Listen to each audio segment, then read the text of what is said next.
Good morning. Hope so कि जो आपको रिवीजन लेक्चर भेज रहे हो वो आप देख रहे हो। कुछ डाउट रहेगा तो पूछो।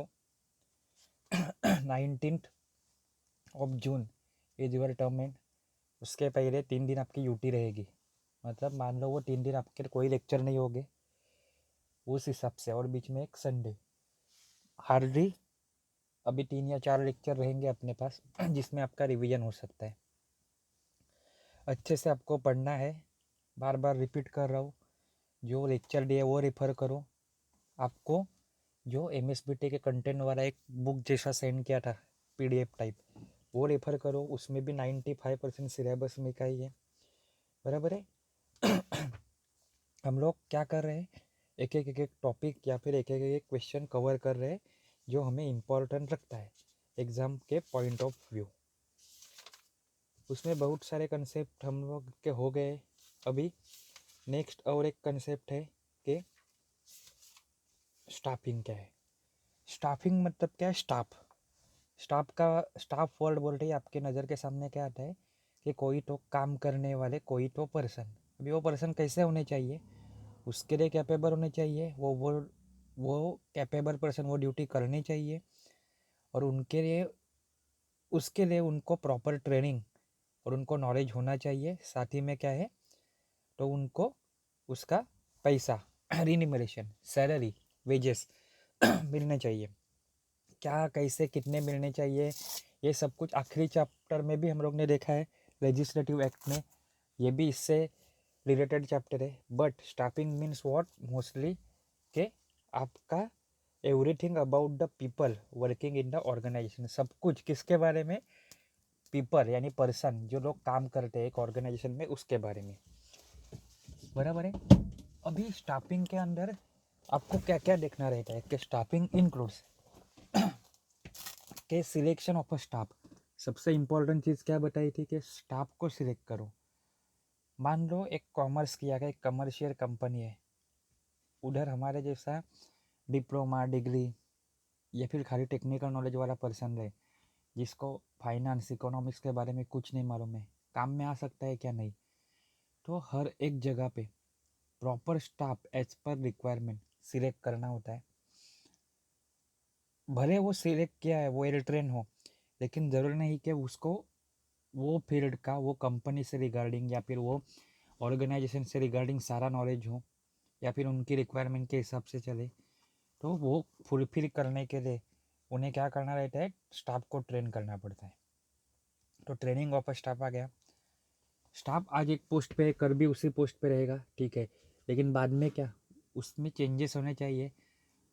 प्रमोशन, बढ़ोतरी बोलते हैं, तो वो प्रमोशन होना चाहिए। तो प्रमोशन ऑफ स्टाफ, और लाइफ टाइम, मतलब हमेशा काम तो करते कोई रहेगा नहीं, तो एक पर्टिकुलर टाइम के बाद रिटायरमेंट और exit of a staff, retire हो जाए पर्सन या फिर एग्जिट, ये कंपनी से निकल जाए। अभी स्टाफिंग नॉर्मली क्या रहता है, डील्स विद मैन पावर। ये क्वेश्चन भी आ सकता है आपको, स्टाफिंग डील्स विद और एम्प्टी स्पेस रहेगी, तो क्या है, मैन पावर या फिर मशीनरी, ऐसे करके क्वेश्चन आएगा। तो आपके कंसेप्ट शेयर, आपका कंसेप्ट क्या क्लियर होना चाहिए कि staffing deals with man power, जो जितने भी आदमी काम करते हैं उनके बारे में कौन रहता है, तो स्टाफ रहता है। उसे हर एक टाइम पे रिवॉर्ड देने चाहिए, मोटिवेशन देना चाहिए। और सबसे लास्ट स्टेप कौन से है स्टाफिंग की, तो रिटायरमेंट। ये भी पूछ सकते हैं, लॉजिकल क्वेश्चन है कि स्टाफ की लास्ट स्टेप कौन सी है, ट्रेनिंग है क्या, नहीं, सिलेक्शन है क्या, नहीं। पहले सिलेक्शन होगा, फिर ट्रेनिंग, फिर अप्राइजर, प्रमोशन एंड और डैट, जो बार बार रिपीट हो सकता है। और लास्ट स्टेप कौन सी रहेगी, रिटायरमेंट। इफेक्टिव स्टाफिंग, अगर स्टाफ अच्छा रहा तो क्या हो सकता है, हैप्पी एनवायरनमेंट, मतलब एनवायरनमेंट हैप्पी, अच्छा एनवायरनमेंट हो सकता है। अच्छा एनवायरनमेंट है, सब अच्छे से काम करेंगे, क्वालिटी आउटपुट हो सकता है। Less time on a follow up, proper trend staff है, इसका मतलब हर एक स्टाफ को मालूम है कि कौन से टाइम पे क्या करना है। तो 10 बार फॉलोअप नहीं रहना होता है, क्योंकि हम लोग रिलाय कर सकते हैं, रिलाय स्टाफ हमारा रिलायबल रहता है। किसके, क्यों, जिसके ऊपर हम लोग यकीन कर सकते हैं। तो वो हो गया, फॉलोअप कम से कम लेना पड़ता है। ये सब चीज़ों की वजह से क्या होता है, रिजल्ट ऑप्टिमम आते हैं। सबकी समझदारी होने से नो कॉरल और अ डिस्प्यूट, मतलब झगड़े नहीं होते, पूरे के पूरे कंपनी की डेवलपमेंट होती है।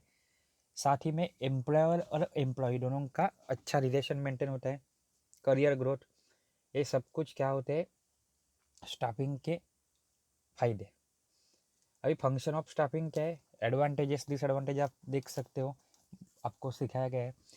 फंक्शन शॉर्ट में देख रहे man power planning, development, source, selection and placement, training and other function, ये सारी चीज़ें आती है रिगार्डिंग द स्टाफिंग। स्टाफिंग के थ्रू जो मैनेजमेंट ऑब्जेक्टिव डिसाइड करके देता है वो सुपरवाइजर हम लोग से काम करके रहता है, ऐसा एक कंसेप्ट मान के चलो। अभी स्टाफिंग तो हो गया, काम चालू है, लेकिन काम कर रहे हैं वो सही डायरेक्शन में जा रहा है कि नहीं जा रहा है, अगर सही डायरेक्शन में जा भी रहा है तो स्लो जा रहा है कि फास्ट जा रहा है, ये सब कुछ देखना है। किसके अंडर आता है, आपका कंट्रोलिंग के अंदर। कंट्रोल क्या रहता है गाड़ी में, गाड़ी बहुत स्पीड में जा रही है, स्पीड ब्रेकर आया तो उसको ब्रेक मारो, बराबर है, एक शॉर्ट कुछ तो गलती हो रही है तो उसको सुधारो। It is like a brake system in automobile. Automobile के ब्रेक सिस्टम जैसा कौन काम करती है, कंट्रोलिंग। ये क्वेश्चन भी आता है एग्जाम में, याद रखो ये सब जो मैं बोल रहा हूँ वो, कि आपको ऐसा पूछा जाएगा कि dash dash act as a braking system in a management. तो कौन कंट्रोलिंग दे सकते हैं, ऑर्गेनाइजेशन दे सकते हैं, प्लानिंग दे सकते हैं, नन ऑफ अबोव दे सकते हैं, और ऑफ अबोव दे सकते हैं, कॉम्बिनेशन ऑफ ए बी, या फिर कॉम्बिनेशन ऑफ बी सी, या फिर combination of both A B, ऐसा करके कुछ भी दे सकते हैं वो घुमा फिरा के। आपको आपका दिमाग लगा के याद करना है। कंट्रोल करते हैं मतलब रोकते हैं कोई चीज़ों को, तो वही क्या रहता है, controlling means the right the brake. The main purpose क्या रहता है, हम लोग जो काम करते हैं वो उसमें डेविएशन हो सकता है। डेविएशन मतलब हमारा जो सिलेक्टेड टारगेट वैल्यू है वो छोड़ के आगे पीछे वैल्यू हो सकती है, आगे पीछे शेड्यूल जा सकता है, तो वो क्यों जा रहा है बार बार देखना रहता है, इवैल्यूएशन करना रहता है, तो वो टाइम पे controlling is the important method.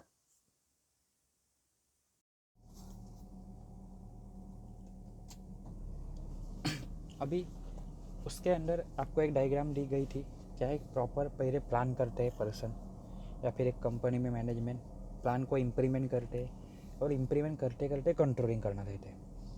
अगर रिजल्ट प्रॉपर रहे, ठीक है, no undesirable deviation from plan, तो आगे बढ़ो। और एक एल्गोरिदम जैसा या फिर एक फ्लो चार्ट जैसा रहता है कि अनडिजायरेबल मतलब जो कंपनी के लिए डिज़ायरेबल नहीं है, अच्छे नहीं है, मतलब कुछ तो गलत हो रहा है, वो टाइम पे हमें क्या करना रहता है, corrective action, that is the controlling. Corrective action मतलब क्या है, कुछ तो गलती हो रही है, वो गलती सुधारनी है हमें, that is the corrective action. और करेक्टिव एक्शन का वापस से प्लान करना पड़ता है, फिर वो हिसाब से प्लानिंग को इम्प्लीमेंट करो और बाद में इवेल्युएट करो। तो उसके आपको कंट्रोलिंग की कैरेक्टरिस्टिक याद रखनी पड़ेगी। Essential of a effective control system, technique use for control function, steps in a control function. तो सबसे पहले कुछ तो मेरा गलत हो रहा है ये जानने के लिए कुछ गाइडलाइन भी होनी चाहिए, कुछ स्टैंडर्ड सेट भी होने चाहिए। तो वो क्या रहता है, establishment of a standards, standard establish किए हुए नहीं चाहिए। क्यों स्टैंडर्ड इस्टेब्लिश किए हुए जाने चाहिए, क्योंकि स्टैंडर्ड ही नहीं है, मुझे क्या करना है यही नहीं मालूम, मुझे कौन सी राह पे चलना है यही नहीं मालूम, तो मैं मेरा डेविएशन गिन सकता हूँ क्या, answer is no. So to calculate the deviation I should first of all calculate the और फिक्स द प्लान के ये हिसाब से हमें चलना है। देन मेजर द परफॉर्मेंस, उसके बाद एक्टिविटी को कंपेयर करो और कंपेयर करने के बाद एक्शन क्या लेनी है वो डिसाइड करो। साथ ही में एक कंसेप्ट था प्लानिंग के हिसाब से, प्लानिंग में क्या क्या होता है, नेचर ऑफ प्लानिंग, के फॉर्मल प्लानिंग है कि इनफॉर्मल प्लानिंग है, ड्यूरेशन कैसा है, कि शॉर्ट टर्म प्लान है कि लॉन्ग टर्म प्लान है।